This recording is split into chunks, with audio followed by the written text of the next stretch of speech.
Praise the Lord. Hallelujah. Palakpakan po natin yung pinakamamahal na Panginoong Isus minamahal. Hallelujah! Hallelujah! Hallelujah! Praise the Lord. Hallelujah! Praise the Lord. Hallelujah. Unang-una po minamahal ang pinakamataas na pagpupuri, pagluwalhati, pagdakila, pagsamba ay sa ating nag-iisang Diyos, ang Diyos na lumalang ng langit at lupa, ang Diyos ng Israel, ang Diyos ng ating mahal na pastor. Hallelujah, ang ating pinakamamahal na Panginoong Isus. At dobling paggalang, hallelujah, sa huling propeta ng ating malapinon, the end-time prophet of our loving God, our beloved noble evangelist, Pastor Wildy Estrada Almeida, and we cherish the blessed memories and teachings of our beloved noble assistant Pastor Lina C. Almeida, sa lahat ng mga mahal na mga anak nating beloved pastor, the beloved children of our beloved pastor, sa kanyang buong sambahayan. Sa inyong lahat, minamahal na mga kapatiran, na narito at sa ating pong lahat ng mga kapatiran na nagsusubaybay sa ating pong live, hallelujah, streaming. Hallelujah, happy 21st Church Victorious Talipaw Peace Mission Anniversary sa lahat. Palakpakan natin ang ating mahal na Panginoon, minamahal. Hallelujah. 20 years ago, minamahal, ang bansang Pilipinas ay naharap sa isang pagsubok na parabang katulad ng kapanahunan ni King Jehoshaphat, na si King Jehoshaphat ay hindi na niya alam kung anong gagawin dahil ang kanyang mga kalaban ay kaliwat kanan. Noong unang panahon, minamahal, that was the time of former President Joseph Erap Estrada. Marami pong problema ang Pilipinas. Hindi lang po ang mga Abu Sayyaf. Nandiyan minamalang Imailef, hindi pa sila binigyan ng autonomy nung panahon nun. Wala pa yung Bangsamoro na yan. Nandiyan po yung MNLF. Nandiyan po yung mga teroristang CPP, NP, NDF. Buong bansa po yan. Nandiyan po yung kidnapping, carnapping, drug addiction. Lahat minamahal, talagang hindi na kaya ng presidente. At nagkaroon po ng kidnapping sa dako po ng Basilan. Unang-una po minamahal ay kinidnap po ng mga Abu Sayyaf ang isang pari, kasama po ang mga guro at mga estudyante. Ginawa po silang human shield para hindi po sila maubos ng mga military. So, tinangay po nila yung pari, mga guro at mga estudyante sa bundok. At nung nabalitaan po ng mahal na pastor, I was assigned in Cagayan de Oro that time, minamahal. Tinawagan ako ni mahal na pastor, sabi ng mahal na pastor, beloved Brother Danny, ano nang balita sa pari na kinidnap ng mga Abu Sayyaf? Pakimonitor. Sabi ko, opo mahal na pastor. So, tuwing madaling araw po, minamahal, yun po yung panahon na ako po yung nagre-report kay mahal na pastor patungkol sa kalagayan ng pari, base doon sa mga nabalitaan ko sa Mindanao. Hanggang dumating yung panahon, sabi ng mahal na pastor, gumawa ka ng paraan na makausap natin yung head ng Basilan Crisis Committee dahil gusto kong iligtas ang buhay ng pari at lahat na makasamahan niyang na-hostage. So madalit sabi, minamahal, nakontak ko yung station manager ng Bombo Radio Cagayan at na-set up po yung interview nationwide through Bombo Radio Cagayan, tapos connect to Basilan at si mahal na pastor, minamahal, sa telephone. So nag-usap. Sabi ng mahal na pastor, para maligtas yung buhay ng mga hostages, yung pari at mga guro at mga estudyante sa Basilan, payagan nyo akong papasok doon. Sumagot po yung Basilan Crisis Committee Chairman, hindi na kailangan ang presensya po ninyo, Evangelist Almeida. Dahil kami din ay may Diyos, kami din ay nanalangin, at ang buong mundo, lalo na ang pinaka-head namin sa Vatican, ay nag-alay ng panalangin para maligtas ang aming kasamahan sa kamay ng Abu Sayyaf. Sa madalit sabi, minamahal, tinanggihan yung offer ng ating mahal na pastor. Pumasok na po yung mga politicians, mga sikat na mga broadcasters, sikat na mga artista. Wala pong nadala kahit isa. Tapos biglang nagkaroon ng military assault. Bago nangyari yon, nabalitaan, napugutan po ng ulo ang pari at tinanggalan pa ng kuko. At mayroon pong pinatay din sa mga hostages. At yung mga remaining hostages ay nilipat nila sa dako po ng Sulu Island. Magkatabi lang po yung Basilan Island sa Sulu Island. Tapos nabalitaan, nagdagdag pa sila ng additional 21 Sipadan hostages galing po sa Sipadan Island, Sabah, Malaysia. So, tumawag ang malapastor sa akin, Brother Danny, maghanda ka. Mag-ayuno ka ng 10 days. Ako naman dito tuloy-tuloy yung pag-ayuno ko. Pasukin natin ang kampo ng Abu Sayyaf sa Sulu. Papayag ang gobyerno o hindi, papasukin natin. Saka, opo, mahal na pastor. Nag-umpisa po ako ng 10 days fasting. Pagka 7 days fasting, minamahal, biglang tumawag ang mahal na pastor, ilang araw ka na sa fasting mo? Sabi ko, mahal na pastor, 7 days na po. Tama na yan, sabi niya, tama na yan. Bukas ng madaling araw, bumiyahe ka na. Mayroon kang kasama galing Surigao, referring to our beloved ordained preacher Joseph Salino, beloved brother Ben Villanueva, at may kasama ka din ako galing Cagayan de Oro, nag 40 days, beloved brother Bilcopre warrior Fernando Solon. Tapos si brother Abel Vargas, marami po kami minumahal. First batch, so nagbiyahe kami through bus. Pagdating namin ng Zamboanga, sakay kami sa barko. Pagdating namin ng barko, hindi namin alam, yung kapitan pala ng barko, kapatiran natin. Si Brother Baltasar. Sabi na, Brad, saan ang punta nyo? Sabi namin, papunta po kami ng Hulo.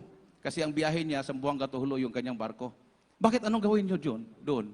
Ay pinauna kami ng Malapastor dahil si Malapastor papasok po sa kampo ng Abu Sayyaf para malaligtas yung mga hostages ng hawak ng Abu Sayyaf. Sabi niya, Brad, bago lang ako na naginip kay mahal na pastor. Sabi ko, ano po yung panaginip nyo? Pumasok si mahal na pastor dyan sa bundok ng Sulu, at narinig ko, umaalingaw-ngaw ko yung kanyang boses, nangangaral siya doon sa bundok ng Sulu. So yun palang minamahal, isang positive sign na yun, na plano na nga ng mahal na Pinoon yung pagpasok ng mahal na pastor. Amen.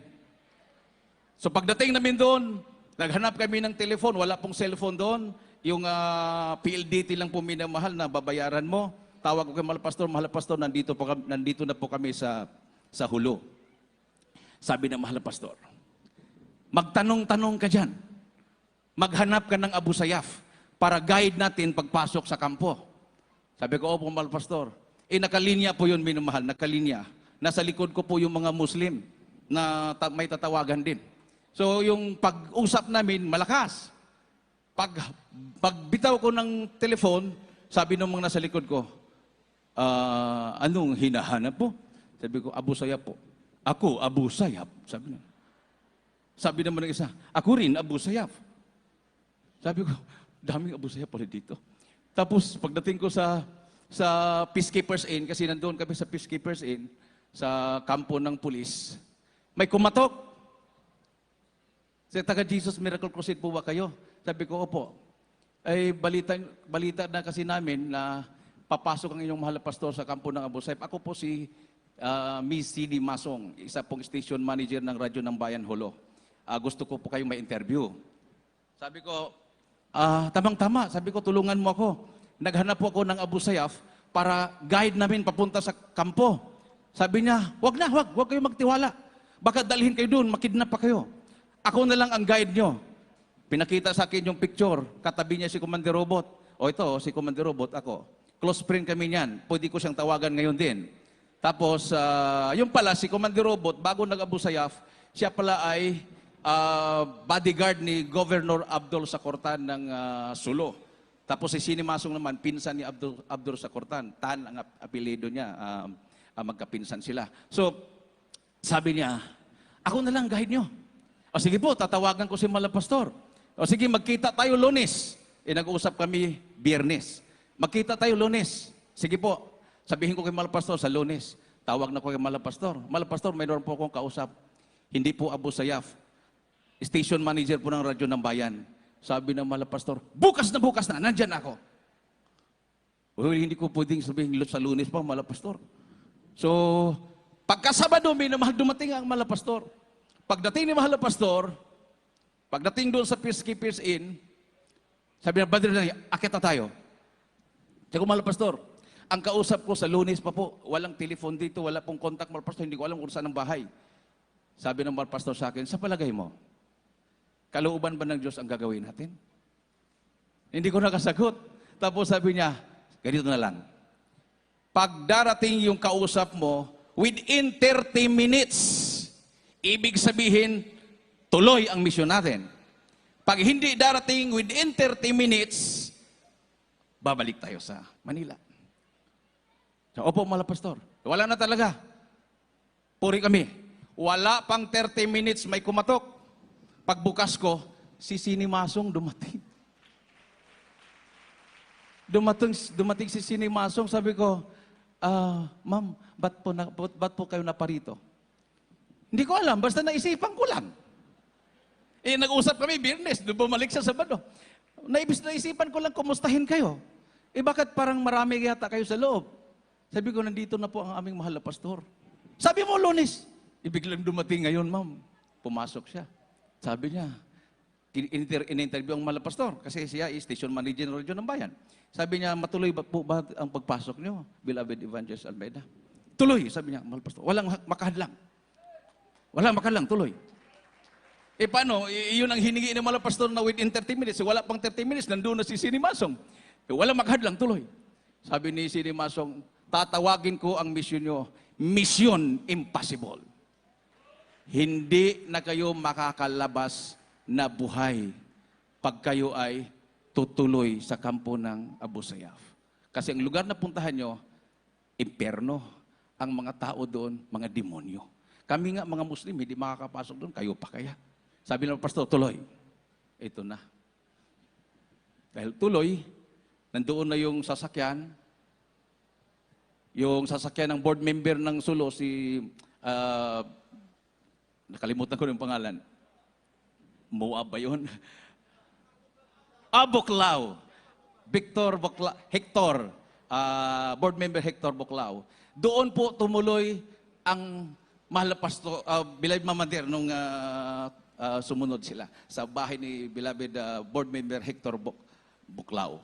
So, sasakyan po niya na Tamaro FX na aircon, yung sinakyan namin. Tapos yung jeep na sumunod, sinakyan ng mga bigas, nandoon rin po yung kasama ko prayer warrior. Hindi po binilang ni mahal na pastor na kung ilan ang kasama. Basta tinuro niya, kasama ka, beloved, kasama. Doon na po namin nalaman na pagdating namin doon sa kampo ng Abu Sayyaf, 13 pala kami. 12 na prayer warriors, pang 13 ang mahal na pastor. Tapos, nung tumakbo na yung sasakyan, bago po yun minamahal, ako, si beloved co-prayer warrior Jojo Salino, beloved Brother Fernando Solon, chinik up po namin ng Talipaw, akala mo normal na lugar. Chinik up namin ng Talipaw kung lubak-lubak ba ang daan, kung simentado ba, para pag alam namin kung pagpunta ni Mahal Pastor, alam namin kung anong sasakyan namin. Nag-hire kami ng jeep. Sabi ng driver, meron ba kayong dalang Armalite? Sabi namin, wala po kaming dalang Armalite. Bible lang po ang dala namin. Yun ang armas namin. Sabi ng driver, huwag kayo magdala ng ganyan. Bawal yan. Ito, armas namin. So, binayaran namin. Alam mong bayad no, mga kulang-kulang ito, 5,000. Daan kami ng military checkpoint. Walang checkpoint. Nandun ang military. May checkpoint ang Iminilep, Abu Sayyaf, bago kami nakaritang sa munisipyo ng Talipaw, parang mosque yung forma niya. Tapos sabi namin, balik na kami. Sabi, hindi na kayo makabalik. Kasi pagbalikan pa namin, babalik tayo sa dinaanan natin, haharangan tayo ng mga checkpoint na yun. Mga Abu Sayyaf po yun, nagbabaan sila. Ay, ganun. Saan tayo dadaan? Sa Patikol. Patikol is lugar po ni Abu Sabaya. Dadaan muna kami ng Gubat. Nung dumaan kami sa Gubat, nakasalubong namin yung jeep ng mga Abu Sayyaf sa loob puno, sa harap, sa atip puno. Alam mo ginawa namin? Naka-long sleeve kami ng puti. Nagkaway-kaway pa kami, praise the Lord, praise the Lord. Sabi naman ng mga Abu Sayyaf, Allahu Akbar!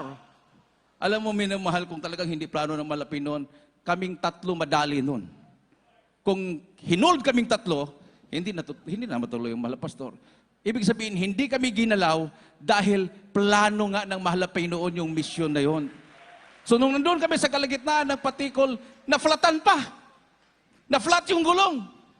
So inayos. Dumaan yung isang grupo ng armado, mahabang buhok. Sabi ng driver, lago tayo. Abu Sayyaf yan. Kinawayan din namin, praise the Lord. Sabi ng mga Abu Sayyaf, Balawar! Dumaan lang, dinanan kami. Tapos, nakabalik kami.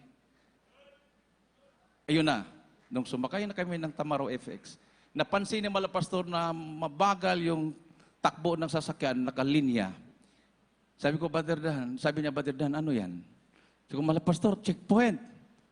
Nung chinek namin, Malapastor, wala pong checkpoint. Pero ngayon, iniisa-isa ang lahat. Pinababa yung mga pasahero, tinitingnan sa loob. Kasi nabalita na. Kasi si Sini Masong, isang station manager ng Radyo ng Bayan, siyempre binatunan niya na nandun na sa Malapastor, binalita na yon. Ang sabi ng mga military, hindi pa hintulutan si Ben Salvid na makapasok sa kampo ng Abu Sayyaf. Sabi ng Malapastor, pag tapat ng ating sasakyan, Bilay Brother Dan, hindi makakilos ang mga sundalo. Ma-frozen sila. So sa layo po, minamahal, dito siguro hanggang highway, ganun ka layo yung traffic. Ang isip mo, maniwala ka, hindi, maniwala ka, hindi. Imposibleng ma-frozen kasi lahat ng mga sasakyan talagang hinahaluguhog. Nung kami na ang tumapat, sa dami mga sundalo na magbukas ng pintuan, may papasok sa loob, walang gumalaw. Basta tiningnan lang kami ng isang guide, tapos nagsinyas, go. Pag sinyas ng go, palakpak si Malapastor, tapos pati yung jeep na kinargahan ng bigas, go rin. Pagtingin ko sa side mirror, hinold uli. Nung nakalampas yung aming sakinan, hinold uli, checkpoint uli. Nakalusot kami. Pagdating namin sa unahan, checkpoint uli. Abu Sayyaf na pala, sinalubong na pala kami ni Commander Robot. Pinara. Sabi ni Malapastor, sino yan, Brother Dan? Sundalo? Malapastor, Abu Sayyaf na po yan. Praise the Lord, sabi ng Malapastor. Praise the Lord. Praise the Lord, sabi ng Malapastor. Yung sundalo, ni-rebuke niya na ma-prosen. Pero yung mga Abu Sayyaf na nagabang sa amin, nagpupuri ang Malapastor sa Malapino. Praise the Lord. Praise the Lord, sabi niya. Sumakay na. May tumabi sa akin, may tumabi kay Malapastor, may sumakay sa jeep, sa atip ng jeep. Dami nila eh. Tapos, dinaanan namin yung ibang mga checkpoint, iminilip, imailip, hanggang nakapunta kami sa bandang. Pagdating ng bandang, on the way, papuntang bandang, nagpakilala siya, sabi niya, Father Almeida, Pastor po, beloved Pastor. Pastor Almeida, welcome to the kingdom of Allah. Sabi niya, malaya ka sa aming kampo, makapagpangaral ka doon. Mayroon kaming freedom of religion doon. Sabi ng Malapastor, praise the Lord. Tapos pagdating doon, nilipat kami sa dump truck, kargahan ng kopras kasi maputik yung papuntang bundok. Iniwan yung Tamaro FX, iniwan yung, hindi ko na alam kung nasaan yung bigas. Basta lahat kayo, pati prayer warriors, sumakay na rin. Tapos talagang lubak-lubak kasi kauulan lang. Pagdating doon wala na tumirik na talaga, bumaba kami. Napansin ni Commander Robot na mahina ang katawan ng Malapastor. Pagbaba, sabi niya, bakit mahina yung pastor niyo? Nagpasting po ng 40 days yan, walang kain, araw at gabi. Ganun? Tapos yumuko siya. Pwede ko ba siyang ikarga sa likod ko? Naawa ako sa pastor niyo, kakargahin ko siya. Tapos hindi pumayag ang Malapastor, pero pumasok sa isip ko, akala ko ba mga demonyo itong mga Abu Sayyaf na to? Ang bait-bait pala sa isip ko ha. Tapos, hinawakan sa Malapastor, inalaya namin. Habang naglakad kami papunta doon sa kubo, kasi walking distance lang, yung ibang mga Abu Sayyaf na mga 10 years old, 15 years old, nakita yung aming mga rilo, tinuturo. Rilo. Ibig sabihin, pag hindi mo ibigay, pugot ng ulo. Kasi hindi sila marunong magtagalog eh. Kumbaga, akin na yan. Ganun. Basta tanggal na lang namin. Total, relo lang yan. Pag makabalik kami sa Manila, pwede namang palitan. Turo naman yung sapatos. Tanggal din sapatos. Walang problema. Kahit magpaa, walang problema dahil may sapatos naman sa Maynila. Pagdating namin doon, sige, sabi ni Robot, malaya kayong mangaral. Ayun, kanta na si Kuya Herme. Bumili ko ng megaphone. Sabi ni Mal Pastor, bumili ka ng megaphone, baka walang kuryente. So megaphone saka halo gitar. Kuya Hermie ang nagitara yata. Siya din nagigitara, siya din ang nagkanta. Joyful. Tapos ang Armalite nila nakatutok sa amin. Noong una, hindi pa sila kumikilos. Kami lang ang nandoon sa taas ng kubo, nagpuri. Hawang gumagano na rin yung katawan nila, yung Armalite nila, gumagano na rin. Nung kumanta na si Kuya Hermie ng Solemn, biglang pumasok yung isang matapang na busayap. Hinto! Sabi ni Kuya Hermie, bakit? Pwedeng mag-request? Sabi ni Kuya Hermie, anong request mo? Power of love. Power of love. Nung panahon na yun, sikat yata yung kanta ng Air Supply na Power of Love. Alam mo na si Kuya Hermie, folk singer sa Japan yan. Tingin, gano'n siya. Tapos biglang kumanta, Lord, I come to you. Ganon yung mga busay mo. Tapos nung nag-chorus na siya, tapos nabanggit niya yung Power of Love. Iba pero maganda, tuloy, maganda, tuloy. Iba na yung kanta niya pero maganda, tuloy. Tapos si Malapastor na, preaching na. Sabi ko, ano kayang preaching na Malapastor? Siguro, sa isip ko siguro ang Malapastor, kasi nandito na mga kaaway, yung mga Abu Sayyaf, talagang nakatutok yung Armalite sa amin. Siguro kausapin lang niya na, mga Abu Sayyaf, mahal kayo ng Diyos. Pag hawak ng megaphone, demons, kasaut! Pray ng Malapastor, pray, tapos mamaya, pagkatapos ng prayer, pag hindi kayo magsisi, pag hindi kayo maniwala kay Kristo, siya ang Panginoon tagapagligtas, patay kayo! Impierno kayo! Imaginin mo na mahal. Hawak-hawak yung baril nila. Sabihin mo, pag hindi magsisi, maimpierno mamatay. Talaga naman minamahal, babarilin ka talaga. Tapos biglang sumigaw si Commander Watt, tama na yan! Gabi na marinig na kayo ng mga kasama nyo, malapit lang ang kampo nila. Akala nila military intelligence kami.